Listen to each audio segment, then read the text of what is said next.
A very good morning friends. और आज हम बात करेंगे गेट बी के बारे में। पिछली वीडियो में हमने डिस्कस किया था गेट बी का एक एग्ज़ाम होता है, किस तरह से बेटर है जीपेट से। तो आज हम उसी वीडियो के सीक्वेंस को आगे बढ़ाने वाले हैं। तो सबसे पहली जो स्लाइड है उस पर आप देखेंगे कि जो गेट बी के फॉर्म्स हैं उसके बारे में बताया गया, यानी जो गेट बी का फॉर्म आता है वो कब निकलता है और आपको भरना कैसे है वो आता है। तो इसका ऑनलाइन जो रजिस्ट्रेशन है वो जून में स्टार्ट होता है, फर्स्ट वीक में स्टार्ट होता है। पिछला जो है थोड़ा कोविड की वजह से थोड़ा एग्ज़ाम्स में चेंज हुआ था और शायद इस बार थोड़ा और चेंज हो जाए, थोड़ा लेट होगा या फिर आपका 5-7 दिन का ही चेंज हो सकता है कि उससे पहले हो जाए। नहीं तो आपका जून का जो फर्स्ट वीक है उसमें आपके फॉर्म्स निकलते हैं। जो एग्ज़ाम हुआ था पिछले साल वो आपका लास्ट वीक ऑफ जून में होना था, 30th ऑफ जून को होना था, लेकिन हो नहीं पाया था और वो एग्ज़ाम आपका एक्सटेंड होकर नवंबर दिसंबर के आसपास कहीं जाके हुआ था। तो आपका जो नॉर्मल शेड्यूल देखें तो जो फॉर्म निकलते हैं वो आपका फर्स्ट वीक ऑफ जून में निकलते हैं, यानी फर्स्ट वीक जो होता है आपका 1 से 7 तारीख के बीच में आपका निकल जाते हैं फॉर्म। और जो एग्ज़ाम है वो आपके लास्ट वीक तक एग्ज़ाम हो जाता है। तो यानी फॉर्म निकलने के बाद आपको मैक्सिमम 15 से 20 दिन मिलते हैं, इससे ज़्यादा आपको नहीं मिलते हैं। कि आपका फॉर्म निकलेगा, स्टूडेंट सोचते हैं उसके बाद प्रिपेयर करना स्टार्ट करेंगे, तो वो चीज़ इसमें नहीं है। जैसे जीपेट का फॉर्म निकल बहुत पहले जाता है, आपको 1 महीना कुछ मिल जाता है, इसमें आपको 15-20 दिन मिलते हैं प्रिपेयर करने के लिए, या उससे पहले ही प्रिपेयर कर रहे होते हैं स्टूडेंट्स। रिज़ल्ट की बात करें तो रिज़ल्ट आपका सेकेंड वीक ऑफ जुलाई, यानी कुछ 15 तारीख के आसपास, 15 जुलाई के आसपास आपका रिज़ल्ट आ जाता है। और उसके बाद आपको जो आपका स्कोर कार्ड है या रैंक कार्ड कहते हैं वो इशू कर देते हैं। जैसे आपको जीपेट में होता है, बीच में आंसर की आती है, ऑब्जेक्शंस होते हैं, इस 15 जुलाई तक वो आपका सारा काम फिनिश होके जो फाइनल रिजल्ट है वो आपको जो है सेकेंड वीक ऑफ जुलाई में मिल जाता है। अब अप्लाई कैसे करना है, क्योंकि 61 इंस्टीट्यूट्स हैं जैसा मैंने बताया था पिछली बार। तो अप्लाई करना होता है आपको, जैसे आप नॉर्मल जीपेट आपका निकल जाता है तो आपकी रैंक आ जाती है, आप फॉर्म्स भरते हैं अलग अलग इंस्टीट्यूट्स के, तो उसी तरीके से आपको अप्लाई करना है। प्रोसीजर वही है, सिर्फ आपका एग्ज़ाम बदला है और आपका जो स्कोर कार्ड है वो आएगा, जीपेट की जगह गेट बी का आएगा, बाकी प्रोसीजर आपका सेम है। तो first week of June exam हो जाएगा आपका लास्ट वीक ऑफ जून में, और आपका सब आंसर की ऑब्जेक्शंस वगैरह जो लगते हैं वो सब आपका ख़त्म होके आपका 15 जुलाई तक जो है वो रिज़ल्ट इसका आ जाता है। तो अब आप देखते हैं कि थोड़ा कोविड जो है बढ़ रहा है तो उस वजह से शायद थोड़ा इसमें मैनिपुलेशन हो जाए, लेकिन नॉर्मल जो है वो इतना ही रहता है। अब फॉर्म्स की जो फ़ीस है, इसकी फ़ीस के बारे में बात करें तो आपकी 1000 रुपीज़ फ़ीस है जनरल और ओबीसी कैंडिडेट के लिए, चाहे वो मेल हो या फीमेल हो, इसमें आपका कोई फ़र्क नहीं है, फ़ीस दोनों के लिए बराबर है। और 500 रुपीज़ फ़ीस है SC ST EWS और डिफरेंशिएबल कैंडिडेट्स के लिए। तो आपका 1000 रुपये का फॉर्म जनरली है, जनरल और ओबीसी कैटेगरी के लिए, 500 का SC ST EWS और डिफरेंशियली एबल कैंडिडेट्स के लिए। जो सबसे ज़्यादा क्वेश्चन था कमेंट में वो आपका दो चीज़ों के बारे में था कि आपका एग्ज़ाम जो है उसका पैटर्न क्या है और सिलेबस क्या है। पैटर्न अगर हम देखें तो इसमें 2 पार्ट आपके डिवाइड होते हैं, पार्ट 1 और पार्ट 2। पार्ट 1 में आप देखेंगे तो आपके 60 क्वेश्चंस हैं और 60 के 60 क्वेश्चंस जो हैं आपको करना कंपलसरी है, 60 MCQ हैं। और यही पार्ट थोड़ा डिफ़िकल्ट होता है, चाहे वो आपका कोई MSc का स्टूडेंट एग्ज़ाम दे रहा हो या BSc का दे रहा हो, बी फॉर्म का दे रहा हो या BTech का दे रहा हो, उससे कोई फ़र्क नहीं पड़ता। लेकिन जो पार्ट डिफ़िकल्ट लगता है स्टूडेंट्स को वो यही लगता है, और लेकिन यही आपका सबसे ईजी और स्कोरिंग होता है, क्योंकि यहाँ पर आपको वही पढ़ना है जो आप बहुत पहले पढ़ के आ चुके हैं। आपका जो है 10+2 यानी आपका 11th और 12th के जो आपने पढ़ा है, केमिस्ट्री पढ़ी है, फिजिक्स पढ़ा है, मैथ पढ़ा है, बायोलॉजी पढ़ा है, वहाँ से क्वेश्चन आते हैं। और इसमें आप अगर NCERT भी कंप्लीट करके जाते हैं या NCERT भी पढ़ के जाते हैं तो आपके बहुत अच्छे मार्क्स आ जाते हैं इन 60 क्वेश्चंस में से।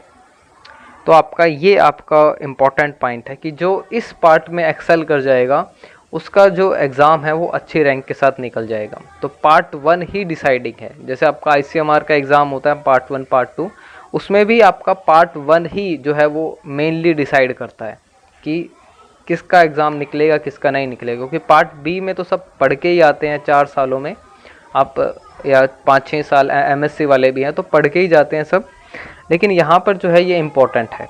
इसके लिए सुजेशन मैं दूंगा आप एनसीईआरटी फॉलो करें, और नीट आईआईटी के नोट्स किसी ने कोचिंग ली है तो उसने जो वहाँ पर पढ़ा है और उसका नीट नहीं हुआ था या आईआईटी नहीं हुआ था, जिसको फार्मा में आना पड़ा था, क्योंकि मैंने दिया ही नहीं था आईआईटी, क्योंकि मैं विलेज से था तो मुझे पता ही नहीं था आईआईटी नीट भी कुछ होता है, वो बाद में आकर मुझे बी फार्मा में पता लगा। तो जिन्होंने प्रिपेयर किया था, कोचिंग ली थी, वो जो है इसके लिए आपके पास जो नोट्स होंगे वो यूज़ कर सकते हैं, वो बहुत बेनिफिशियल है। आप ऑनलाइन स्टडी कर सकते हैं, अनअकैडमी से करिए, आप कहीं से भी करिए। 10+2 यानी और 10+1 इसका सिलेबस आपके लिए बहुत इंपॉर्टेंट होने वाला है, और इजी क्वेश्चन आते हैं, स्पेशली बायोलॉजी और फिजिक्स से देखेंगे तो आपका इजी क्वेश्चंस रहते हैं। अब जो है आंसर की बात करें, अगर आप ठीक क्वेश्चंस करते हैं तो आपको 1 नंबर मिलेगा एक सही आंसर के लिए, और गलत करते हैं तो आपका आधा नंबर कट जाएगा, तो ये इम्पॉर्टेंट है। अब पार्ट बी में बात करें या पार्ट 2 की बात करूं तो वहाँ पर आपके पास चॉइसेस भी ज़्यादा होंगी, आपका मार्क्स का पैटर्न भी बदल जाएगा, तो ये बात इम्पॉर्टेंट है। अगर कुछ लोगों ने नहीं पढ़ा है या कुछ लोगों को डिफ़िकल्ट लगता है ये पार्ट पढ़ना, तो वो पार्ट 2 पर कंप्लीट फोकस कर सकते हैं, क्योंकि इसमें ऐसा नहीं है इस एग्ज़ाम में कि आपको पार्ट 1 भी क्वालिफाइड करना है, पार्ट 2 भी क्वालिफाइड करना है। इस एग्ज़ाम में आपके सिर्फ टोटल मार्क्स देखे जाते हैं, पार्ट 1 पार्ट 2 में से आपका टोटल किया जाता है कि आपके टोटल मार्क्स कितने हैं। बहुत सारे एग्ज़ाम्स में होता है आपको पार्ट 1 भी क्वालिफाइड करना होता है, पार्ट 2 भी क्वालिफाइड करना होता है, अलग अलग होता है, तब आपका एग्ज़ाम क्वालिफाइड माना जाता है। जैसे आप यूजीसी नेट में देखते हैं, आईसीएमआर जेआरएफ में देखते हैं, तो उसमें आपका यही सिस्टम रहता है कि आपको दोनों पार्ट क्वालिफाइड करने हैं, लेकिन इसमें ऐसा कुछ भी नहीं है। आपका दोनों का जो सम है उसको लेकर ही आपका रैंक और जो स्कोर कार्ड है वो बनेगा। पार्ट 2 की बात करें तो टोटल क्वेश्चंस 100 है, और उसमें से आपको अटैम्प्ट करने हैं 60, तो आपके पास 40 क्वेश्चंस की चॉइस है। और आप इसका सिलेबस जब देखेंगे, शायद इस वीडियो में मैं सिलेबस ना डिस्कस कर पाऊँ, लेकिन मैंने कुछ पॉइंट्स लिखे हैं, क्योंकि सिलेबस डिस्कस करने के लिए थोड़ा आपको फार्मा का बताना पड़ेगा कि कहाँ से आपने क्या पढ़ना है। तो 100 क्वेश्चंस हैं, 40 क्वेश्चंस के आपके पास चॉइस है, और 40 क्वेश्चंस की choice I think more than enough है। जीपेट में आप देखते हैं तो आपको एक भी चॉइस नहीं मिलती है, 125 के 125 क्वेश्चन आपको करने पड़ते हैं, तो ये यहाँ पर एक बेनिफिट है।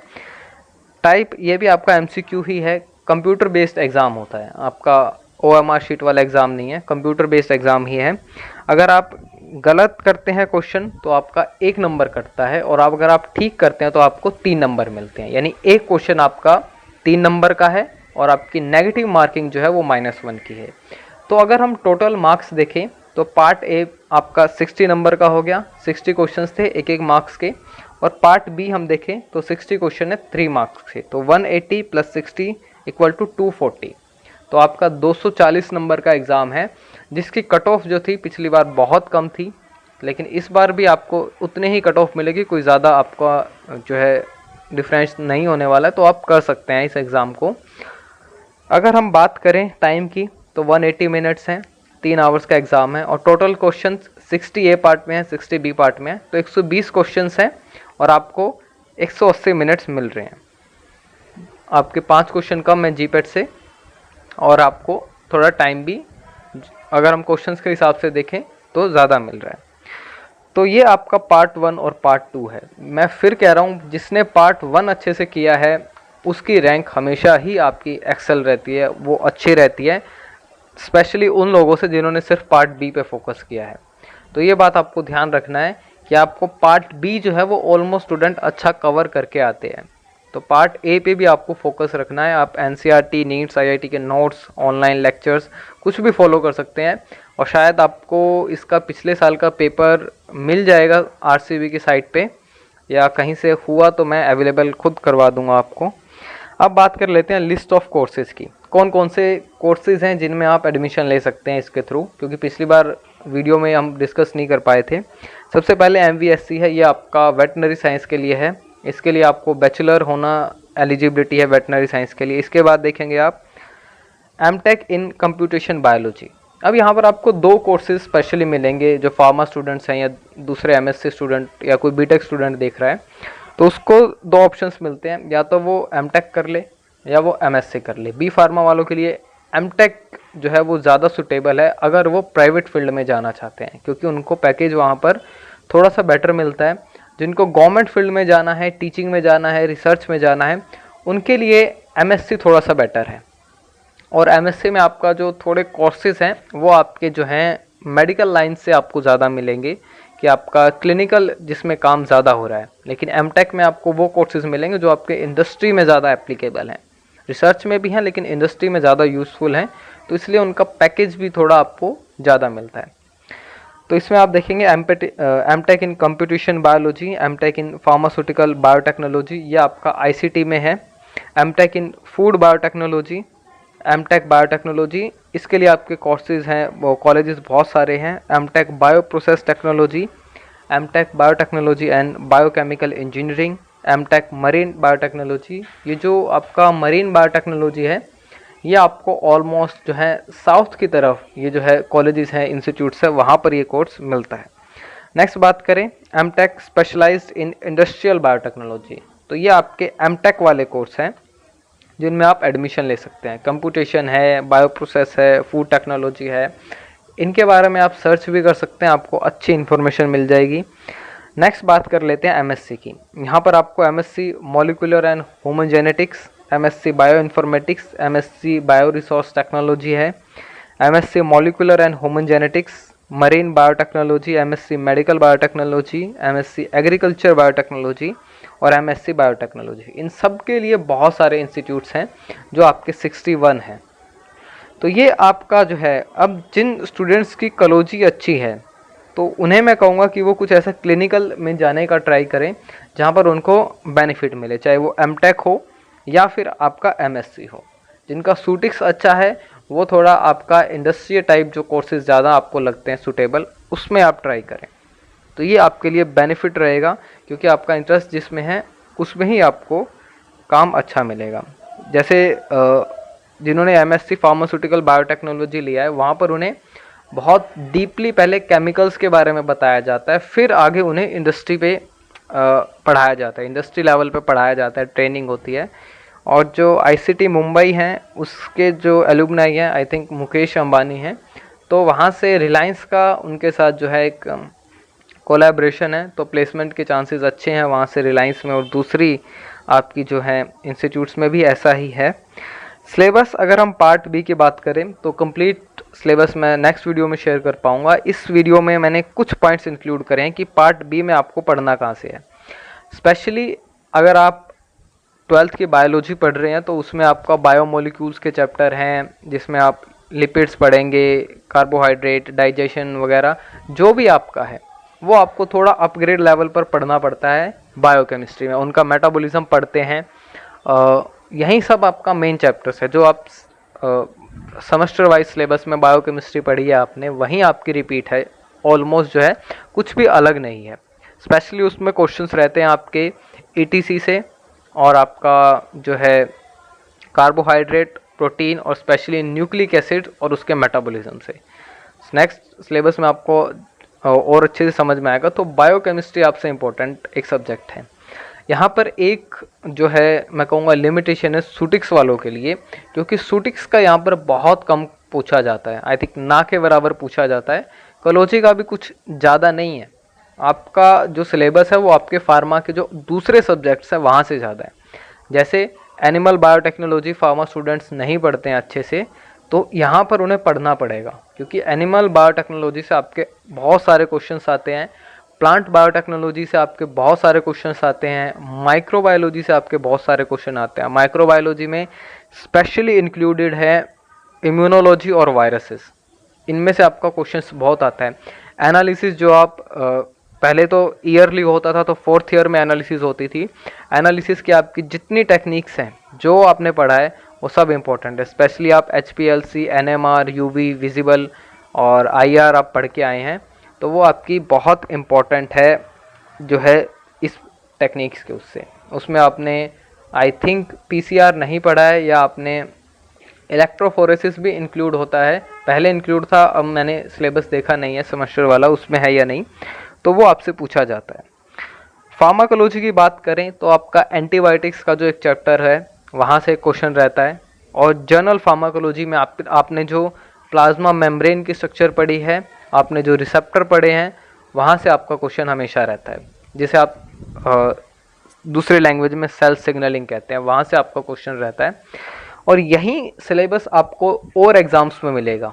मैं आपको क्यों कह रहा हूँ कि आपको पार्ट 1 अच्छे से पढ़ना चाहिए, क्योंकि यही सिलेबस आपको एक बार फिर से पढ़ना पड़ेगा अगर आप कोई दूसरा एग्ज़ाम ट्राई करते हैं। जैसे आप DUET ट्राई करेंगे बी फार्म के बाद, या JNU EE ट्राई करेंगे, तो उसमें आपको फिर से यही सब पढ़ना पड़ेगा। तो ये बात इम्पॉर्टेंट है। एक आपका JNU का एग्ज़ाम होता है जहाँ पर आपसे मेडिसिनल केमिस्ट्री पूछी जाती है, मेडकेम पूछी जाती है, वो एग्ज़ाम सिर्फ एक ऐसा है। लेकिन उसमें भी जो है आपका पार्ट ए में आपका यही आपका 11th-12th का सिलेबस कुछ मेंशन है, तो वो आपको पढ़ना ही पड़ेगा। फार्मा में जो आपने पढ़ा है वो आपका थोड़ा इन एग्ज़ाम के लिए मेन स्ट्रीम से हट जाएगा। जैसे आप जीपेट में देखते हैं कि अब लाइफ साइंस के जो सब्जेक्ट हैं, इम्यूनोलॉजी है, बायोकेमिस्ट्री है, वो आपसे ज़्यादा पूछे जाने लगा है, क्योंकि NTA को एक बात पता है कि जो पहले एग्ज़ाम हो रहे थे, AICT कंडक्ट करा रहा था, तो वो बहुत ईजिली कंडक्ट करवा रहा था, बहुत लोग क्वालिफाइड हो रहे थे। लेकिन NTA ने जो पैटर्न है जीपेट का उसी तरीके से बनाया है जैसे वो DUT का बनाता है, JNU EE का बनाता है। तो वो आपका पैटर्न इस बेसिस पे बनता है कि जो आपका एग्ज़ाम बनता है फार्मा का, वो इसी बेस पे बनता है कि उसमें फार्मा के क्वेश्चन भी आपसे इस तरह से पूछे जाते हैं कि जो आपका लाइफ साइंस के जो सब्जेक्ट हैं उनसे कनेक्टेड हो। अब इसलिए जो है थोड़ा एग्ज़ाम टफ लगने लगा है स्टूडेंट्स को, और प्रिपेयर करने का जो तरीका है वो समझ में नहीं आ रहा है। So it is all about the syllabus of part B.